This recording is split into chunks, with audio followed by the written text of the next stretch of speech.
started recording early, so you can feel free to skip about 3 minutes. About 3 minutes is when the actual festivities will start. And I'll just be fiddling with the technology to make sure everything works.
Hello.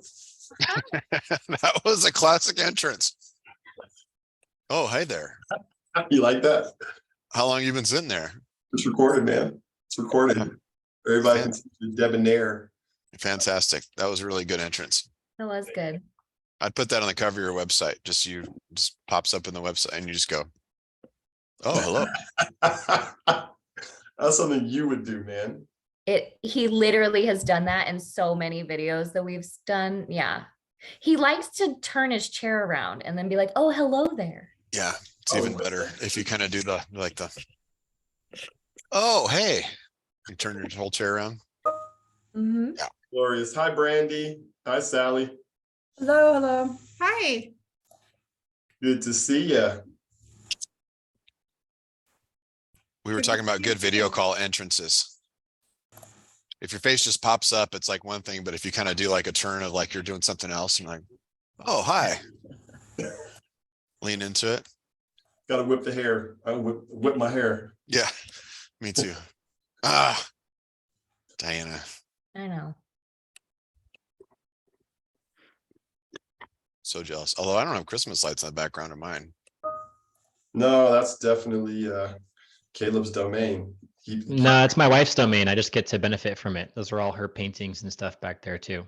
So Oh, that's very Awesome. cool. I know. I feel fortunate. If it was just me in my office, it would be a blank wall, maybe like a folding chair. You mean like a Diane, dark black wall? No, that's like tasteful, right? But like it's just an empty room, like a warehouse behind you, and you're like, are you okay? Like that would be my background. Oh. Where are you? Is this a kidnapping video? What yeah, happened? yeah. Oh, Where are Oh you no, right just now? working for Data Joe, day in the life, Where am I? Please help Yeah. me. Sally, are we gonna get to see you today or no? Yeah, there you go. I'm in total t-shirt and like, barely showered mode, as long as you guys are okay with that. Love it. Totally okay with that. Love Yeah. it. I mean, you're in a different state, so barely showered is not a problem for me Good. at all.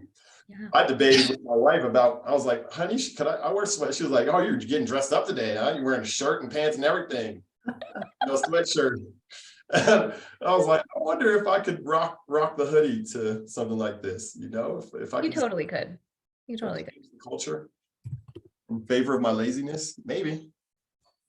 I mean, Mark Zuckerberg wears a hoodie every day, or did, yeah, it's fine. Do it. Okay, I'm gonna tell my wife you said that. I think she'll be grateful. Oh, You condemned her to a life to life with a husband who only wears hoodies. no, feel the vibe. I'm feeling kind of attacked right now. So Caleb, I didn't even notice. You look amazing. You look thank you. wonderful. Thank you. Thanks. My wife has already resigned herself to a life of a husband with hoodies. So There you go. Excellent. There's Karen Hogan. All Hi, right, everyone. what's happening? All right, I'm gonna throw a question into chat as we're all getting started. This will just help me to understand the people that are in the room. It's a big question, right? So, but I'd love everybody to give a quick answer to this question. Just think about it. Which of the following best describes your sweet spot? Where do you spend most of your time? Vision, direction, or execution?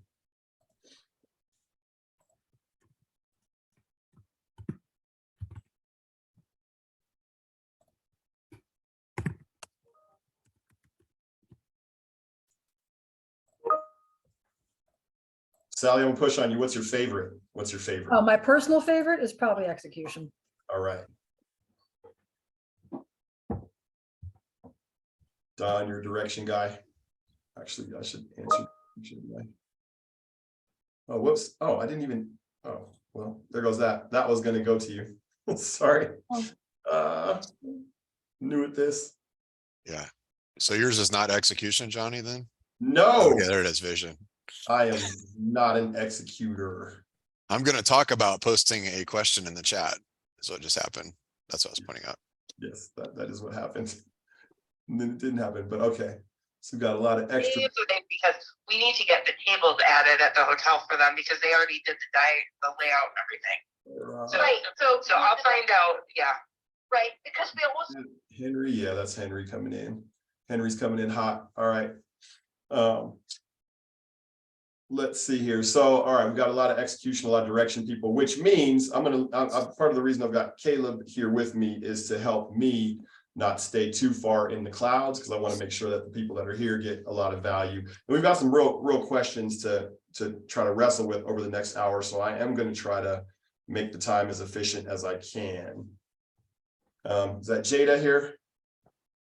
How you doing? Look, we got Helia that just came. Helia, good morning. good to see you.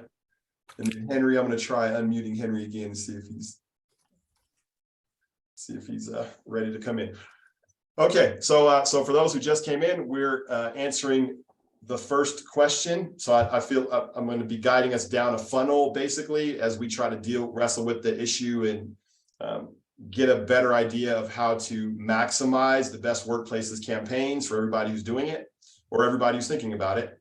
And so I picture the journey of going down a funnel from vision at the top down into direction, and then potentially into things that more pertain to execution, depending on how much time we have. So abstract to concrete is the journey that I've got us on. And so I've got a few vision questions and a few direction questions to get us there. So the first vision question is a who question, right? Who are you? Where do you spend most of your time?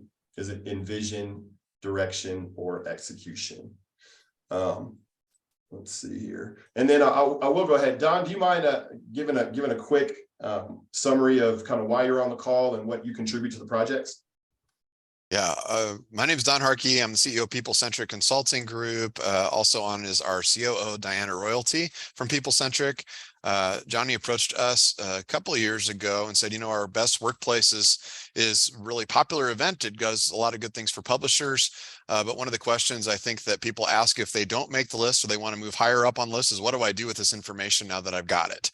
So he asked us to partner with him to say, let's make sure that we've got a little bit more substantive, how do you say that word? Substantive. Important, yeah, that word, survey, and so that there's also actions that people can take afterwards. So we helped to set up the survey a little bit differently to give people who take the survey scores in 5 different areas that we look at in terms of people, communication, management, process, and strategy. They can assess themselves, and then also they have access to tools to be able to give themselves opportunities to make themselves better. So that's how we got involved, and I've known Johnny for a long time. Yep. Yep.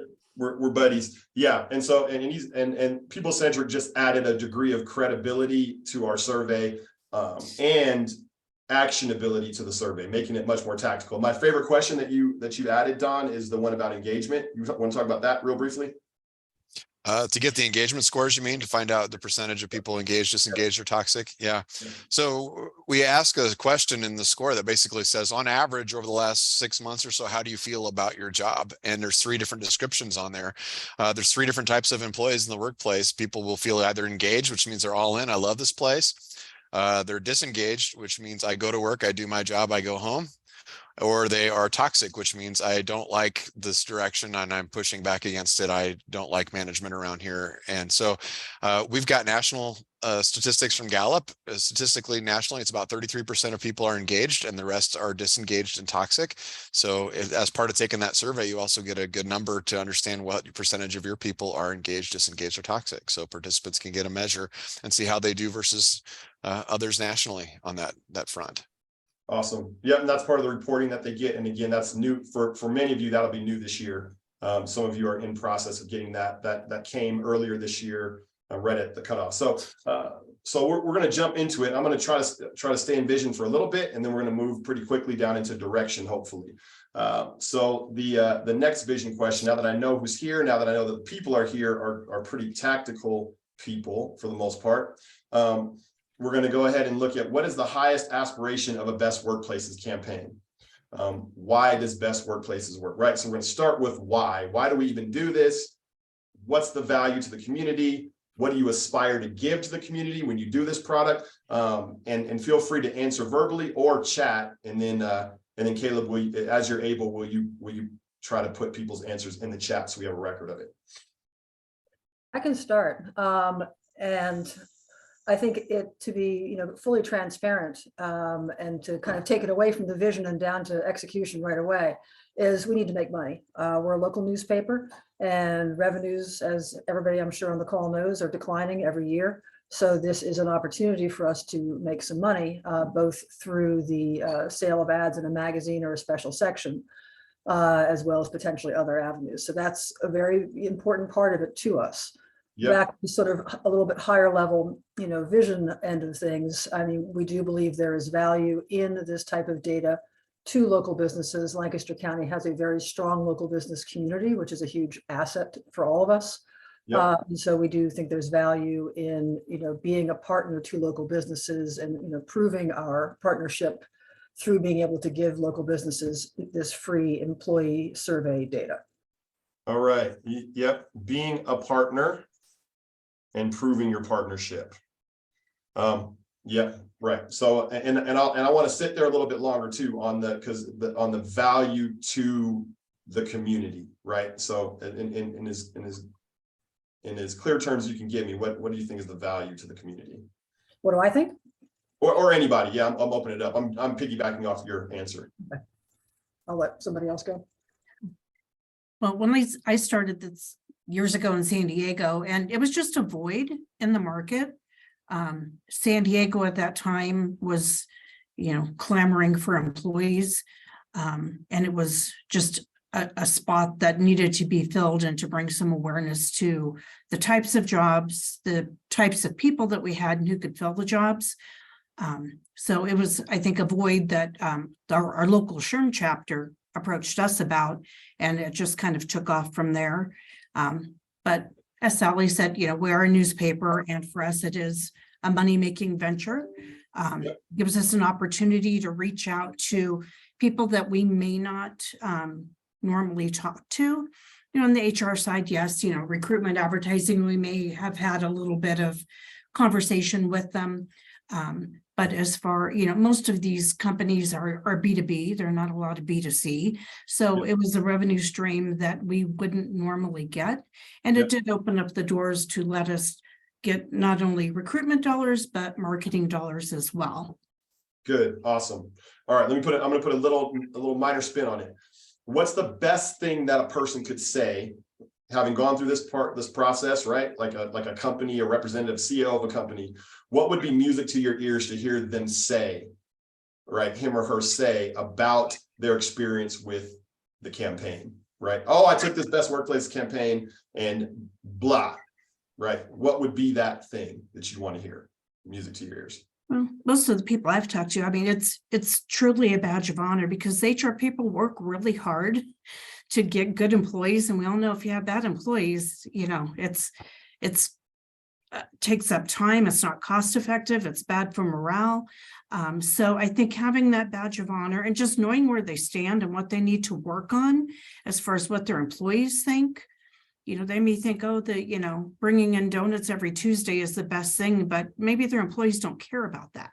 Maybe they care about something else, and having their voice heard. So it gives them opportunity to know what their employees are thinking in a kind of free zone, and not, they don't have to go in and talk about it. They can fill out the little form, and it's just valuable information that most companies don't have the money to do, or it's like us, oh yeah, we're going to do that, but then we don't do it, and like 3 years go by. So I think it's just a good resource for companies that either don't have the time to do it or don't have the money. All right, so I'm just distilling that down. Badge of honor, right? I'm the CEO. I'm saying, wow, I got that badge of honor. Feels really good. Or the CEO or somebody from the company saying, wow, I really know what I need to work on, right? I know where I stand. Two things, right? I'm distilling out from what you said. Anybody else? What the dream statement, right? Like music to your ears, what would that be? When they said they used the information and was able to correct some things at their end, and then the next year they win again with a higher scoring. Yes. All right, so not only do I know what to do, but then you actually get a chance to touch base with them next year and affirm whether they did it or not, right? So I would say if I'm the CEO, I'm probably saying this thing is long-term beneficial for my trajectory as an organization, as opposed to just a one-off benefit. All right, you get long-term benefit. One more thing. So I'm seeing a badge of honor, know what you need to work on, long-term benefit. Any more? I think if employers that participate are able to basically say, because of that badge of honor and because of the data that we get, and because we're able to, it's actionable to improve, we were able to retain our best talent, and we are able to compete for top talent and win most of the time. So if employers, I'm sorry, my dog's bad. No worries. So employers are able to, I mean, that's really the end result, right? Yeah. That's what we're hoping they're able to do is retain and attract talent and can effectively compete for it because of that badge. I think that's There we go. the Right. biggest for me Right. anyways. Huge. Okay. All right. That's great. I mean, that I think gives me the full cross section of what we need to move on. That's Julie, by the way. You can't see her by her name tag. She's the Bay Area News Group. And so we'll kind of have to do intros as we go. But yes. So just to recap that whole section, badge of honor makes me feel good. Let's see. I know what I need to work on, right? It's instructive to me. Long-term benefits. I get to keep participating and keep growing, changing, improving, and then results, right? Like it's empowering me to be more competitive in the marketplace, to retain and acquire new talent. And so that's music to your ears. That's what you want. Like that's the value of this program in your community, which you know, that whatever we adjust or fix should be fixed with that end goal in mind, right? And I think I could wrap that into 2 words: celebrate and empower. I think even just to distill it all the way down: celebrate and affirm, recognize, and empower for change and competitiveness and retention and all those things. Celebrate and empower. So now we're going to get down into the revenue destination. So revenue ceiling as you see it. This should be pretty quick, but I'm going to pop this into the chat. What's the revenue destination? What's the revenue ceiling? What's the opportunity, and how far are you, how big is the gap? You can give us dollars, or you can give us percentage of what you would like to see, because part of this journey we're on is I want to help you, and I want us to help each other achieve our goal, right? And so let's try to quantify the goal. Is it 25% increase? That would feel really, really nice. Is it, we're low enough where 50% increase is really kind of what we need for it to feel nice. But what does that look like? And feel free to just type it in. Mm-hmm.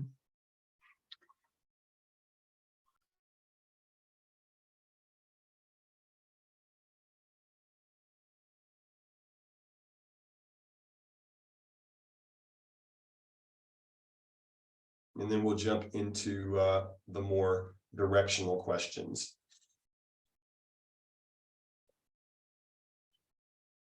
All right, so swinging for the fences, looking for some big increase, which means we've got to have some good ideas, right? We've got to try to have some good ideas here to make that happen. Thank you for sharing that, Sally.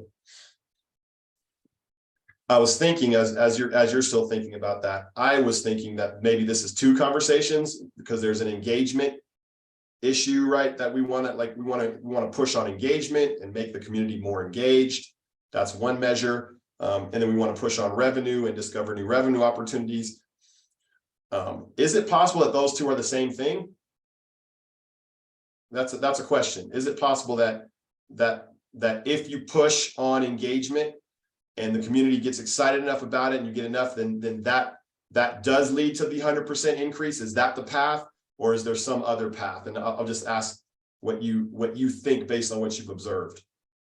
Are they the same question? I think for us, it is the same question, because it's like any other sales funnel. The more nominees you have, the more engaged you are with the HR directors, the business owners, to get them excited about what they're going to get, what's in it for them, which is basically hearing what their employees say. You have to start big with trying to get as many nominations. And, if you don't do a good job at the beginning, you're going to have a smaller pool of people that obviously are going to attend your event or take part in your magazine or whatever it is that you do. So I think it kind of goes hand in hand. Okay. All right. Anybody disagree? I think it's all about the number of people that participate. The employers really don't find value in a designation when it's a small number of, employers. It has to be big enough for them to be excited about it. So it starts with that. I think Karen's spot on. All right. I love that. That actually simplifies the conversation. I'm going to put a little statement here. The measure of value is first engagement, then revenue as a result of that.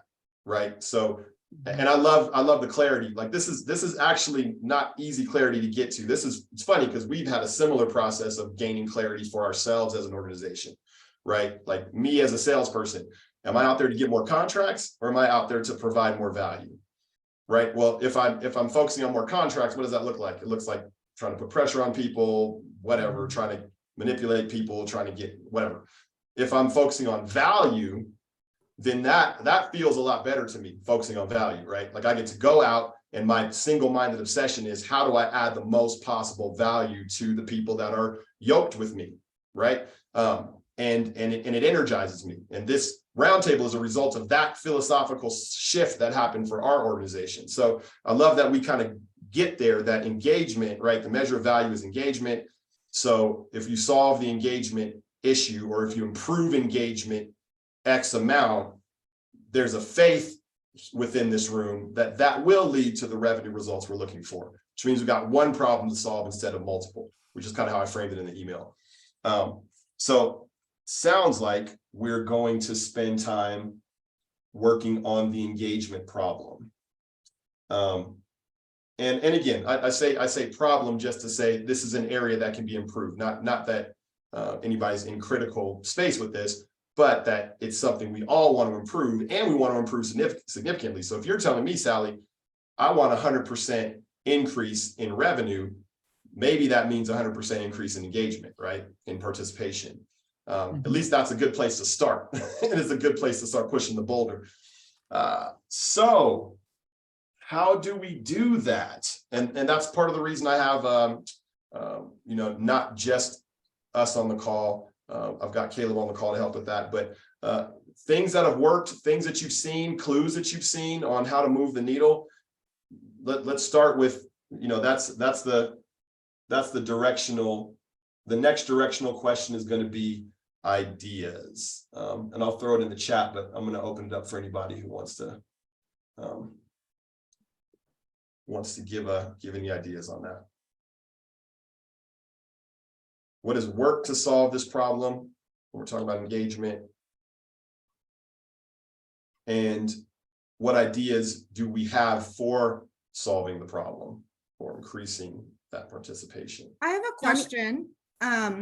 What do others, how do other people come up with dealing with the objection of companies that are doing their own employee surveys? Like we've had, we're up here in Anchorage, Alaska. We're a decent sized paper community, but one of our biggest objections is, we're going to companies that we believe we could partner with, that believe we'll need to do something like this, but they're like, oh, our HR person just sent out a little survey monkey, we're good there. And then they don't want to talk to us anymore. So I'm wondering if others have dealt with that objection. We have dealt with it too, and I don't think we have we haven't found a great way around that. So if anybody else has, I'd also be keenly interested to hear as well. I think ultimately employees, when they know that it's going to be conducted by in-house, they're less reluctant to give as truthful or honest response, because they're weary about the fact that it's in-house. And if they do complain or have any issues, they can't necessarily feel comfortable that it's going to be, their anonymity is going to be protected. So that's one. And second, this is going to be published so that other companies, they get the recognition, they get organizations like talent from other organizations to see that, oh, this company who's in my industry is doing such great work with their employees. They obviously really care. They're putting, a lot of efforts behind this. So when it comes time for them to look, that's somewhere they'll remember and look into. And so it obviously helps to attract talent from other organizations. So, and just the PR value in and of itself, people use it within their signatures. They promote it across other platforms throughout the year. So it's beyond just learning about, their current employees, but they could leverage it beyond that. So that's what we've used, and it works. Well, and also to piggyback on Brandy's question, we also get the objection that they are already participating in other third-party surveys. So like there's something in our state called Central Penn Business Bureau that runs a similar kind of program across the state. And then there's also things like, of course, the Gallup, I think it's Gallup, employee surveys that are out there. So not just the homegrown internally produced employee surveys, but also those other competitors. I mean, ultimately, I think it's important to show the value of what you're asking. Like I would look into we don't necessarily, we have some other, competitors, but ultimately what I'm looking for here is to do something a little bit different. So like, what are the differences in our survey that highlight different things that maybe others don't. So are What are the they, just, differences? are they asking for what you're doing on a, on a diversity front? Is that like kind of the lead in for our survey that differentiates it from others? So kind of tweaking it, making sure that it's kind of, it's doing something that others aren't, or maybe kind of really honing in on your community, things that are definitely impacting your market that maybe aren't as prevalent in other markets. I think those are other things good. to consider. I want to actually kick that to you, Diana, not to give an answer on that, but to consider that, that there is, you guys have your pulse on the hottest topics, right? Because this is what you do, right? You're a consulting company. So there might be some follow-up for you, or some conversation we could have about ways to differentiate from what's already being done. For sure. Yeah. I can name 2 ways that we are already differentiating, or helping our partners differentiate. One is that since we don't sell the reports and make our money off of the reports, then you're able, right? Like you're able to either give the reports as a pure benefit to the community, or sell the reports at a vastly different fee than what they experience from their other third-party providers, right? So And that is a key factor, because I had employer ask if we were going to sell the reports to them, or because they have had that experience in the past. Yeah. And that what benefits do we have of their information? And I Yes. had to clarify them, this isn't for us, this is for them. Yes. Yeah. And so, but not everybody always voices their concerns, so you need to make it clear from the get-go that this is for them, Yep. and to ease their conscience or their mind that they're going to have to spend money to get the results. Right. I also really love that this also has resources. Like you get a score in these areas, and then it gives you resources to help improve that score. And I think a lot of times surveys are just done, and then you get the information and you don't know what to do with it. Like, oh, I got a low score in this, but now what? And so I think it's cool that there's additional resources tied to this one that says, yeah, you got this low score, but you can fix it here, or you got a great score, so keep doing these things. Here's why that score happened. I think that adds value to the survey itself too. Yep. And that has not been rolled out. Like that is being rolled out for everybody. So some haven't had the experience of a year of that yet. Gotcha. Like Sally, you're going to you missed the cutoff by a little bit. And so you're going to get that in your iteration. But yes, that is huge, because again, I think you're positioning yourselves more and more as we are the advocate of the community. We're doing this for the community. We're here to celebrate and empower the community. And your competitors will always have the limitation that they really do make their money off of the survey, right? Like that is the normal revenue model for this kind of campaign, where you're going to be distinct from that. The second thing, and Julie, I'm going to share kind of we did a little experiment this year, and we'll see how it pans out. But we're going to keep pushing on this. Is adding a component. There's an add-on to the campaign, which is a person celebration, or like a culture hero type component, where people can nominate the people at their organization that most carry the culture, or that most represent the virtue of the culture.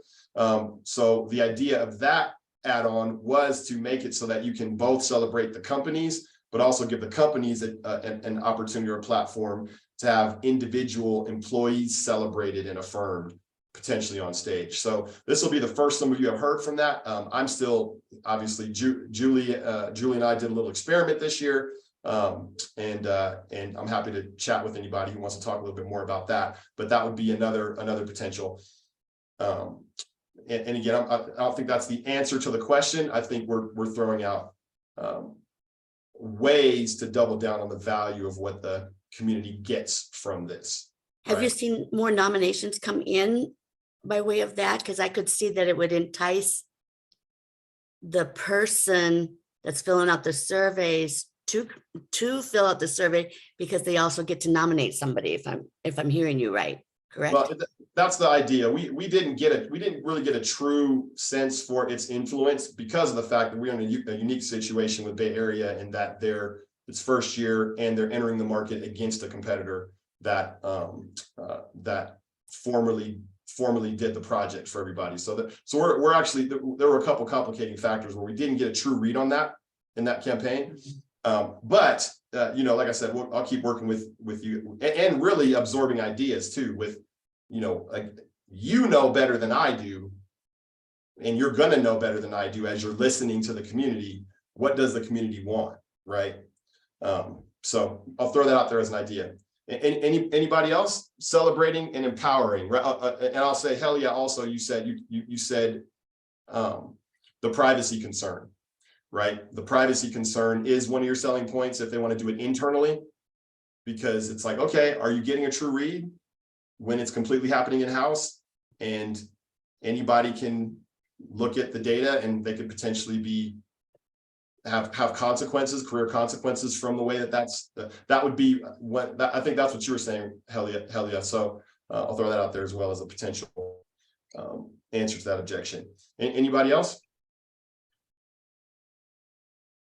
Yeah, I do think that the employees like that it is not done by their own company. They do feel it is more anonymous. I think they trust the local newspapers and the fact that a lot of the top workplaces, best workplaces, it's a pay to play. So people say, oh, you know, they just won that because they paid for it. Whereas this is different. So those are some of the selling points that we use too, when they maybe have questions about rolling out a survey. Yep. That even though the HR person is sending them the link, it is anonymous, and the employees feel better about winning because it isn't a pay-to-play type program. Yeah. And I would say probably at the end of the day, you're doubling down on celebration and empowerment, right? Like you're doubling down on that. And so if I'm saying, hey, I do this myself and all that kind of stuff, hopefully you'll get the opportunity to, because what you're doing is better in the sense of allowing them to be celebrated for it and promoted for it, and then empowered through a proven process developed by a third party that's what we do. Anybody else? So that was that one. Sally, I'm going to let you go ahead and take the mic again, because that's your, you and Brandy's question, and I want you to push for clarity. That I want to make sure the question gets answered well. So how would you push on those answers? Oh, you're on mute still. I thought Henry had his hand up, so I was gonna let him go. Sorry. Oh. Yeah, go ahead. Okay, I'm happy to yield to Sally. No, go ahead, Henry. We haven't heard you yet. We want to hear you. Go ahead. Okay, hi, Henry Dubroff, Pacific Coast Business Times. We like our O&O, owned and operated program, and the fact we're not selling another product is really helpful.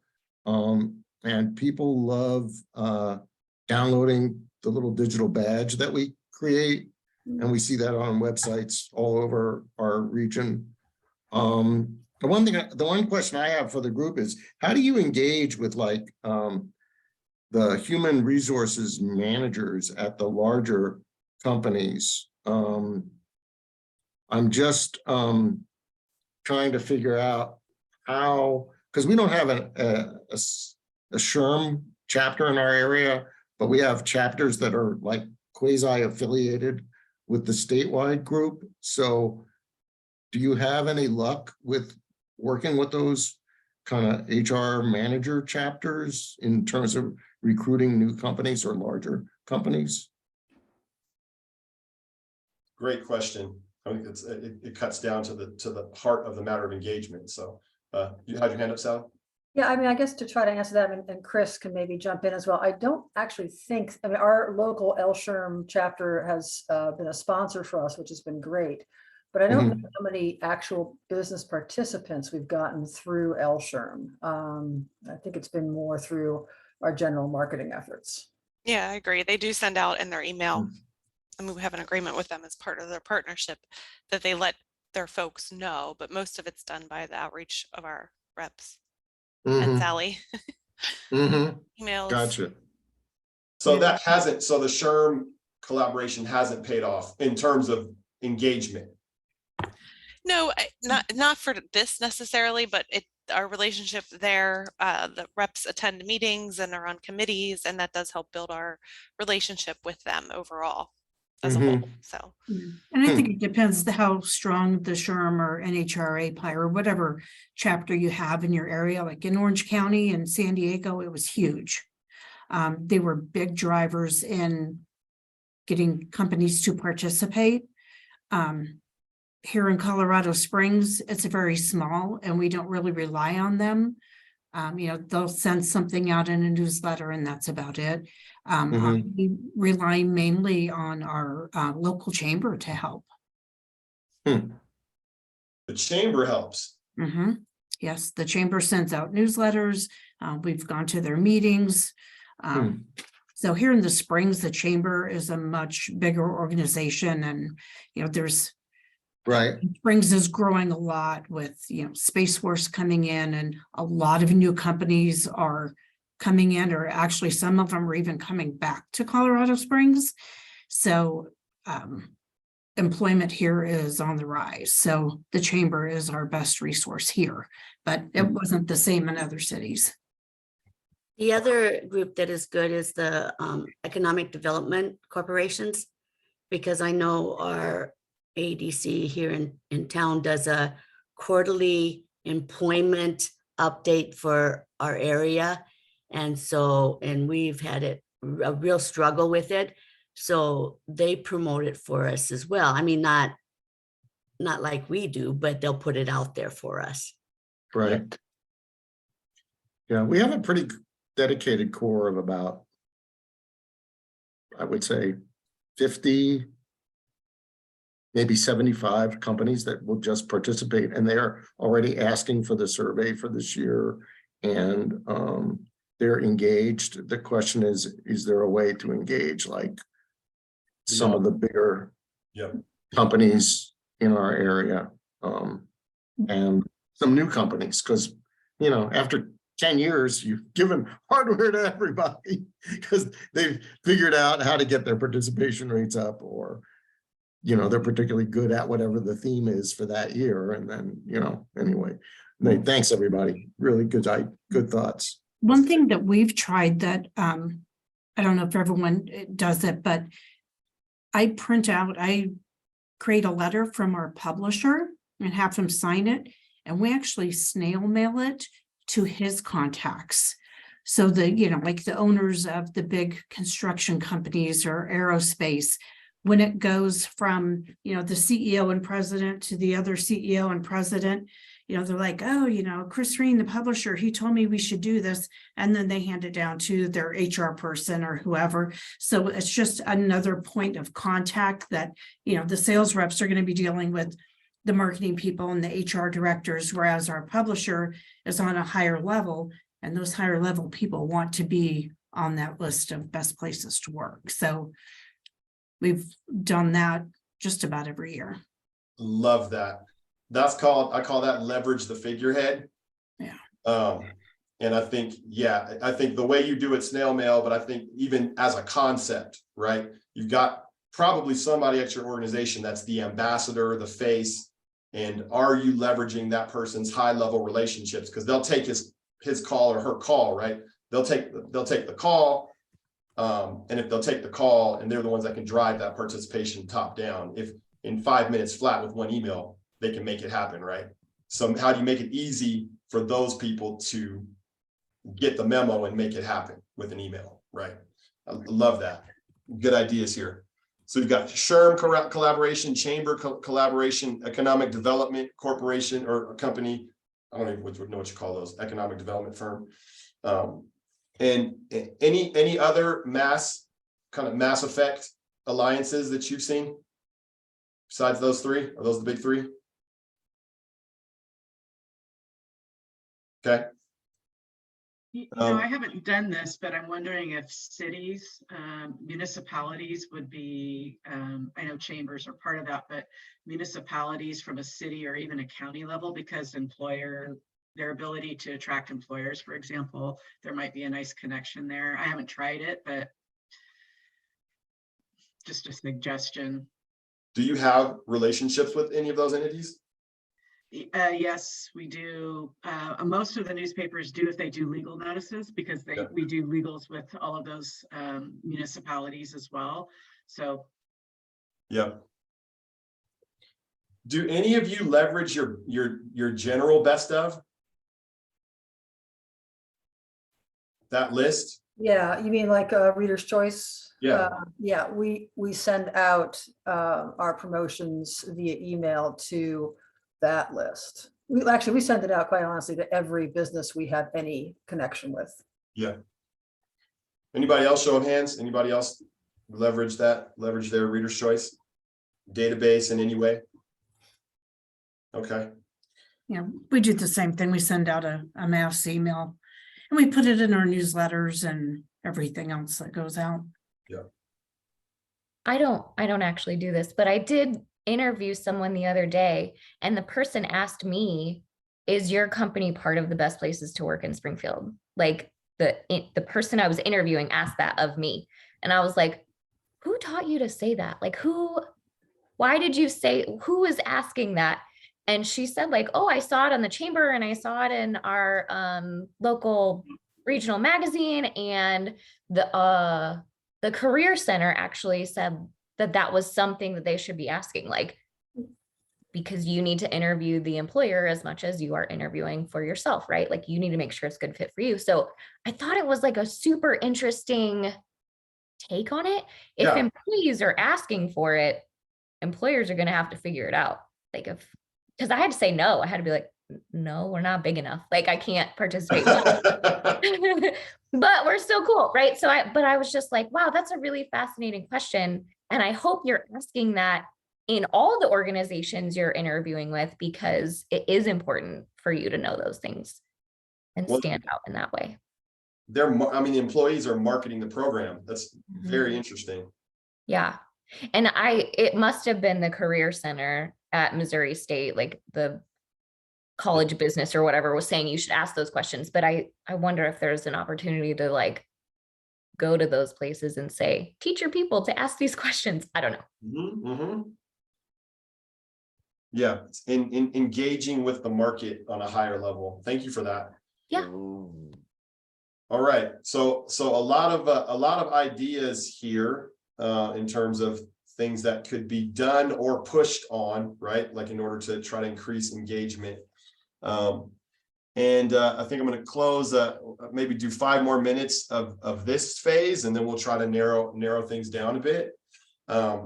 Any other? So remember, the question that we're asking is, if we solve engagement, if we can find the effortless, I'm quoting Greg McKeown, who wrote the book Effortless.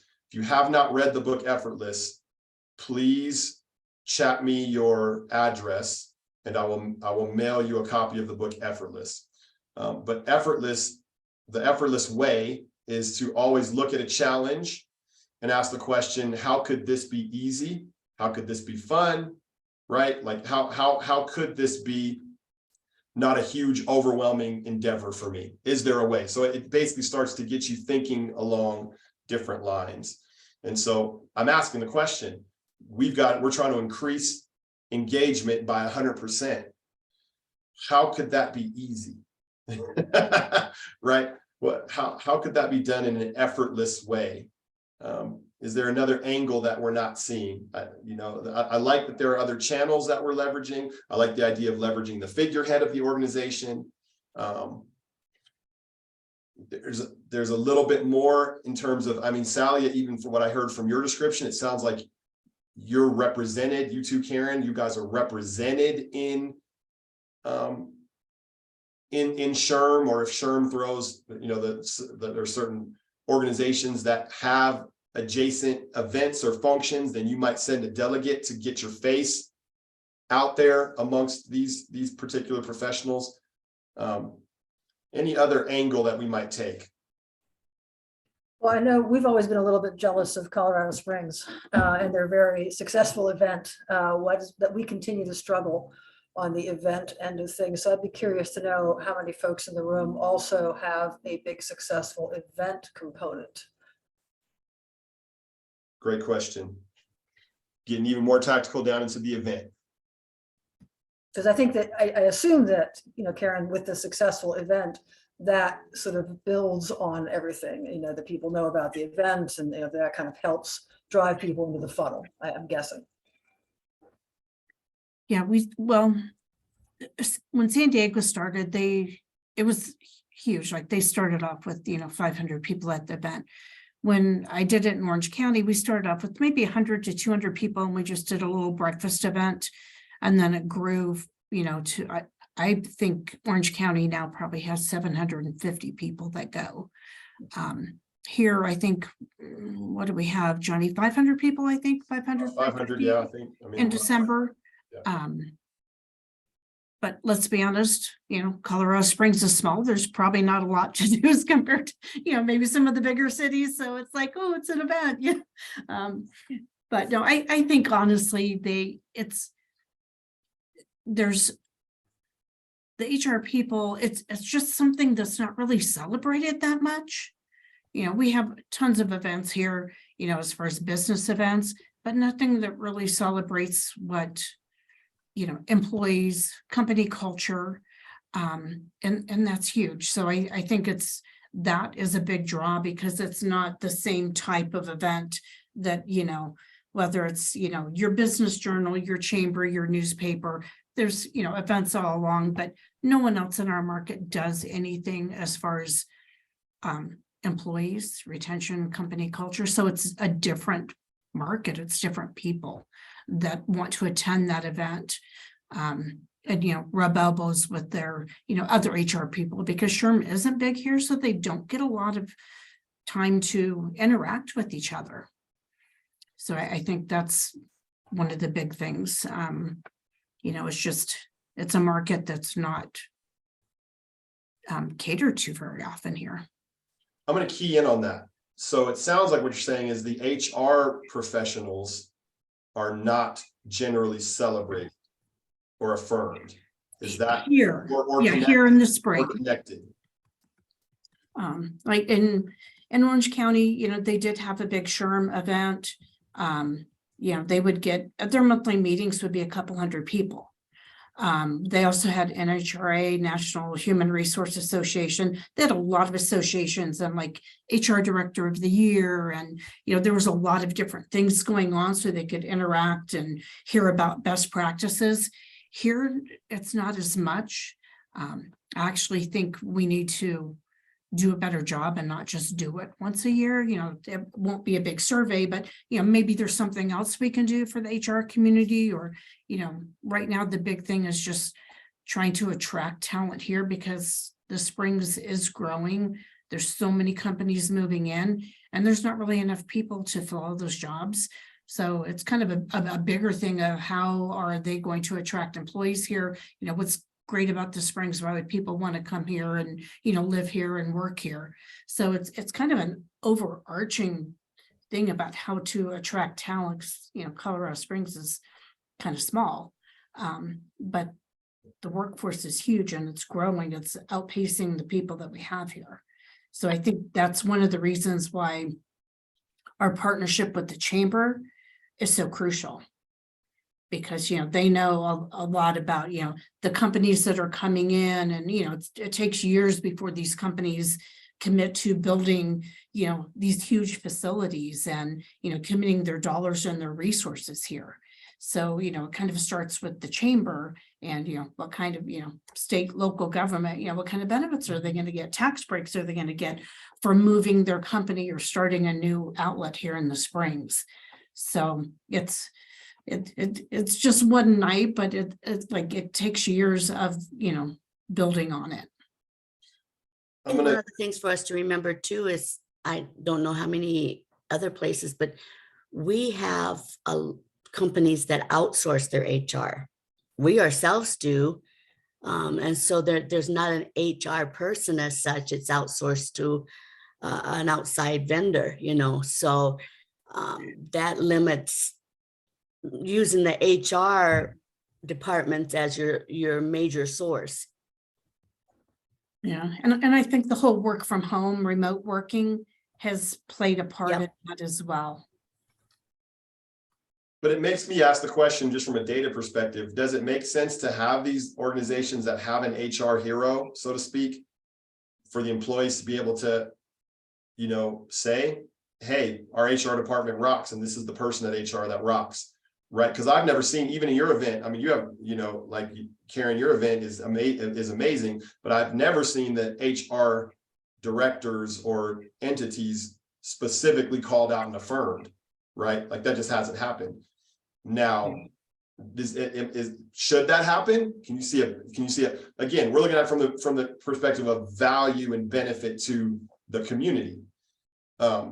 Is there a value in that, or am I off target? I think there's a value in it, and I think in larger markets like in Orange County, you know, Sherman and HRA, they did, you know, they would have HR Director of the Year, and you know, they might have broken out by different sizes of company or different industries, and then an overarching, you know, this was like the person of the year.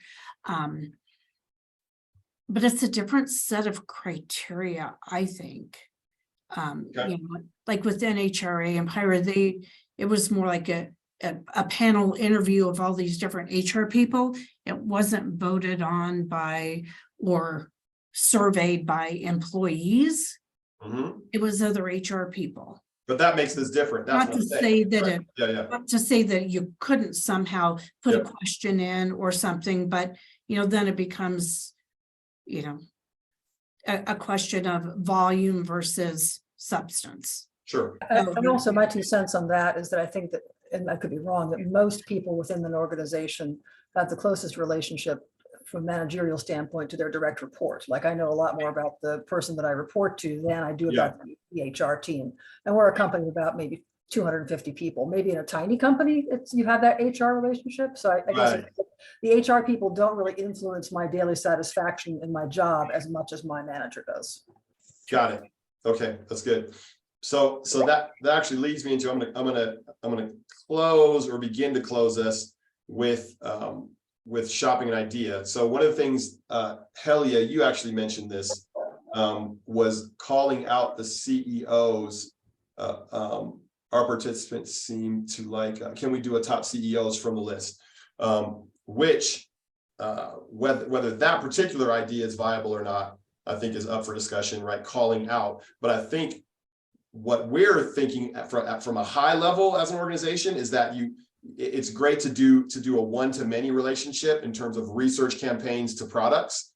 So if you can do one research campaign that produces multiple products that can be released through the year, then you're actually beginning to multiply profitability instead of add profitability.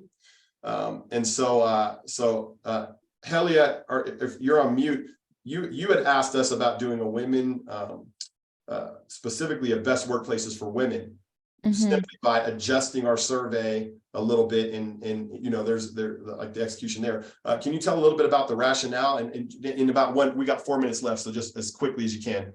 Yeah, so we do a huge women's event, and it's very, very well attended. We have a series of panels. We have keynote speakers. We may broaden it to include it's more of a business to business event, but we may tap into entertainment just because we're in LA. So it's a big event that we do, and we have a magazine that kind of recaps the event and is all about just, you know, issues that are affecting women in business, specifically to the Southern California region. And I would like to, if we could add on, if there's like a tab where we could say, you know, this is for women employees only, where it's not double the work.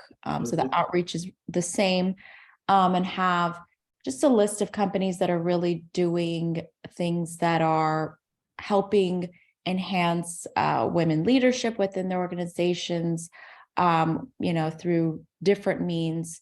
So I think it would be, I think it would drive interest from organizations we don't currently work with to participate in the event, as well as in the magazine. So I think it's not too much of a of a heavy lift if we're already putting efforts towards this list.